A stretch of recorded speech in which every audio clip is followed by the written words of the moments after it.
experiencing unexplained malfunctions. Look at this. Flag's gone. Tracks. They aren't ours. They lead away from our section. Well, December 14th, 1972, the last time a human stepped foot on the moon, or was it?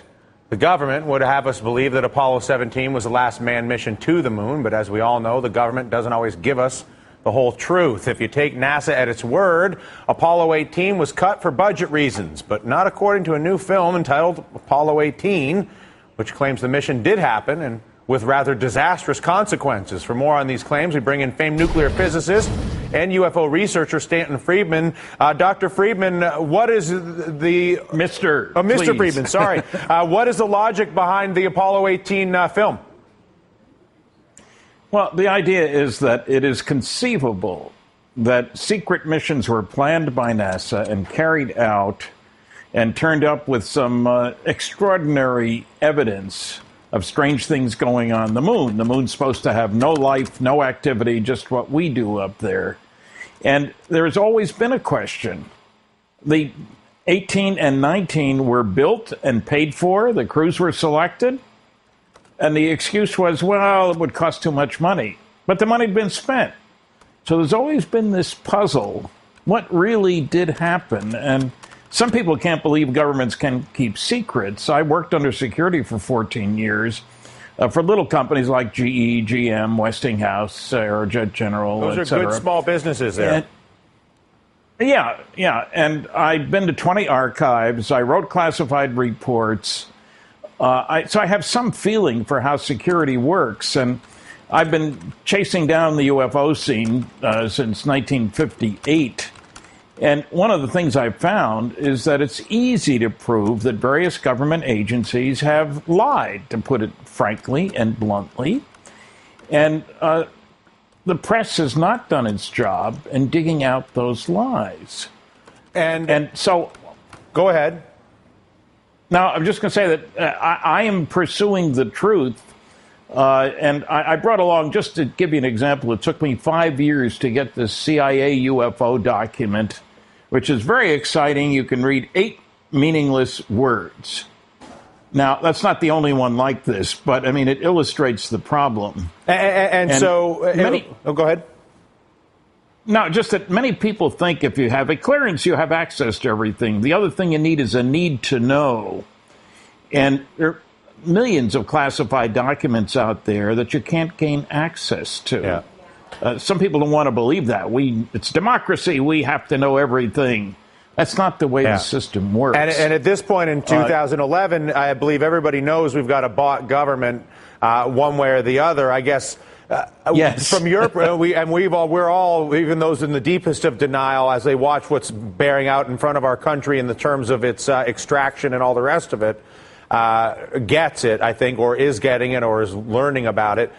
What would be the incentive in the case of Apollo 18 to distort, lie, or prevent the understanding of what happened? Well, the whole question of alien life, of people doing things that we don't know about in places that we don't know we can get to, all that, it is of great concern. It means we're less important than we'd like to think we are. It means there are forces at work about which we know nothing. And, just a simple-minded example, the first successful U.S. spy satellite was the Corona spy satellite. Went up in 1960 after 12 failures in public. Nobody knew about them. It got more data about Russian military installations than all the U-2 flights that had preceded it. Now, we didn't find out about it. We, the American people, didn't find out about it until 1995. That's a pretty good example of keeping secrets. Yeah. The National Reconnaissance Office, which runs those big, expensive satellites, some of them cost $500 million, announced about 3 years ago they'd canceled a program developing a new satellite architecture with Boeing. They had only spent $13 billion in secret. So anybody who tells you governments can't keep secrets doesn't know what he's talking about. And so the interesting thing, because I think as we learn about the bought nature of our government, as we learn through anecdotes like yours about the ability to control information on certain things and more importantly, expend resources secretly on things we don't know about. As we come to understand that by virtue of the benefit of what we now have, the internet, connectivity, Facebook, we can learn in a way that never has been possible in the history of the world. What do you think the implications are of the capacity in the meta-universe to know things that were never known before, colliding with not only an American government, but global government that has been bought and duplicitous for centuries?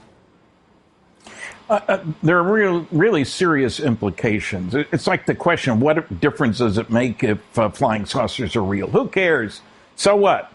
Well, if it changes our view of ourselves, who's going to negotiate and speak for the planet? That's a problem. We're not going to hold an election. We don't have 1.3 billion people like the Chinese. It changes our view of ourselves. And when the day comes that we start sharing secrets with each other, that will see a difference in things. So the world is changing. Copernicus was wrong. Earth is not the center of the universe. The sun isn't the center of the universe. Some people can't handle the blow to their ego. Blasphemy. The earth is not the center of the universe. I can hear him saying it now. Unfortunately, the arithmetic and fact are very much on your side when you look outside in the sky, Mr. Stanton. Thank you so much for the time today. I appreciate it. Or Mr. Friedman, excuse me. You're Stanton very Friedman. welcome. Thank you, sir. Stanton Friedman, nuclear physicist. Coming up here, Chris looking at what appears to be the GOP's final three for the White House. But first, a little time on a Monday with Kelly Goff and a rant about the F word. And I don't mean that one.